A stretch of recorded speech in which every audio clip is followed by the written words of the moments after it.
Shalom, selamat pagi, salam sejahtera bagi kita semua. Tema renungan kita pada pagi hari ini berjudul Iman yang Utuh. Mari kita sama-sama membaca dari Ibrani 9 ayat 28. Demikian pula Kristus hanya satu kali saja mengorbankan dirinya untuk menanggung dosa banyak orang. Sesudah itu ia akan menyatakan dirinya sekali lagi tanpa menanggung dosa untuk menganugerahkan keselamatan kepada mereka yang menantikan Dia. Iman adalah bukti dari segala sesuatu yang tidak kita lihat, yang belum kita ketahui, yang belum kita dengar, yang belum kita lihat, yang belum kita rasakan. Tetapi kita yakin bahwa itu pasti akan terjadi atau diharapkan terjadi. Yang paling penting dari iman adalah bukti nyata, adanya tindakan yang membuktikan iman kita. Karena tanpa perbuatan, tanpa bukti, iman itu mati. Ada iman yang utuh dan ada iman yang tidak utuh. Iman yang tidak utuh adalah ketika menerima Yesus Kristus sebagai juru selamat yang telah menebus hidup kita dari yang seharusnya dimurkai Allah karena upah dosa. Ini iman yang tidak utuh. Percaya bahwa Yesus adalah Allah yang berinkarnasi menjadi manusia. Itu baik. Percaya bahwa hidup kita telah ditebus oleh darah Yesus Kristus satu kali untuk selama-lamanya. Di sini kebanyakan orang merasa bahwa imannya sudah sempurna. Iman yang merasa sempurna ini banyak, padahal yang umum belum tentu benar. Akhirnya muncul banyak sekali iman-iman palsu, seperti hypergrace, di mana hypergrace ini mengajarkan boleh berdosa lagi karena dosa masa depan pasti diampuni. Ada juga harus makmur di dunia, kemudian tentang api penyucian, di mana api penyucian ini mengajarkan bahwa masih terikat dosa ringan atau keterikatan duniawi perlu dimurnikan sebelum bersatu dengan Allah. Dan akhirnya berkembang ada ajaran mendoakan orang yang sudah meninggal agar diselamatkan. Ini adalah contoh-contoh iman-iman palsu. Oleh sebab itu hati-hati dengan apa yang kita dengar. Mari kita belajar dari Musa, Miriam, Harun, dan orang-orang Israel. Musa runtuh imannya karena bisikan orang Israel. Harun dan Miriam runtuh imannya karena bisikan kedagingannya. Orang-orang Israel yang tidak masuk ke tanah perjanjian runtuh imannya karena bisikan perutnya, dan mereka semua tidak masuk ke tanah perjanjian. Hari ini siapa yang kita dengarkan?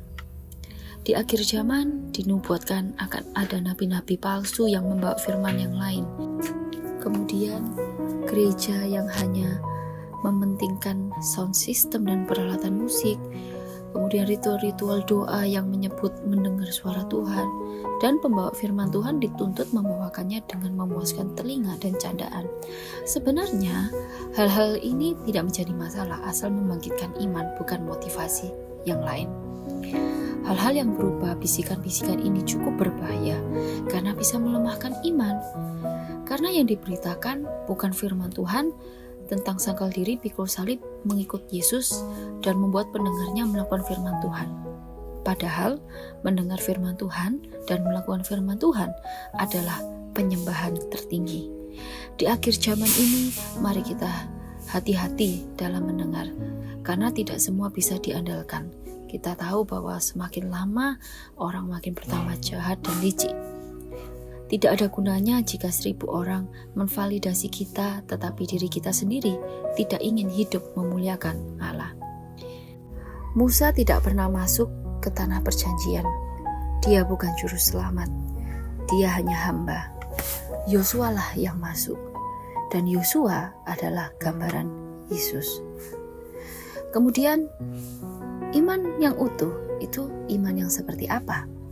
Iman yang utuh tidak berhenti hanya sampai percaya siapa Yesus dan karya penebusan Yesus. Iman yang utuh bukan hanya percaya bahwa Yesus telah datang, tetapi juga percaya bahwa Yesus akan datang. Ingat bahwa iman harus ada bukti, harus ada perbuatan, karena tanpa ada bukti iman itu mati.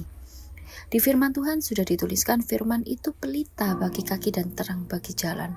Artinya kita harus jalan, bukan diam saja. Bukti iman bahwa Yesus akan datang kedua kalinya adalah dengan menjaga kekudusan hidup dan bersaksi tentang Yesus Kristus.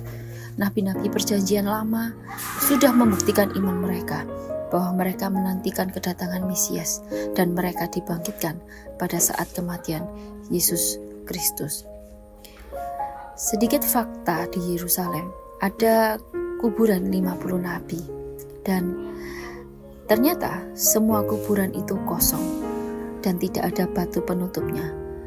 Ada kuburan Nabi Hagai, Nabi Maliaki, Nabi Zakaria dan lainnya. Kuburan mereka kosong. Mereka ikut dibangkitkan pada saat Yesus Kristus bangkit. Saudara yang dikasihi Tuhan, iman yang utuh bukan hanya apa yang kita percaya, tapi apa yang kita hidupi. Iman yang utuh bukan hanya percaya bahwa Yesus telah datang, tetapi juga percaya bahwa Yesus akan datang. Iman bukan percaya tanpa bukti, tapi percaya tanpa syarat.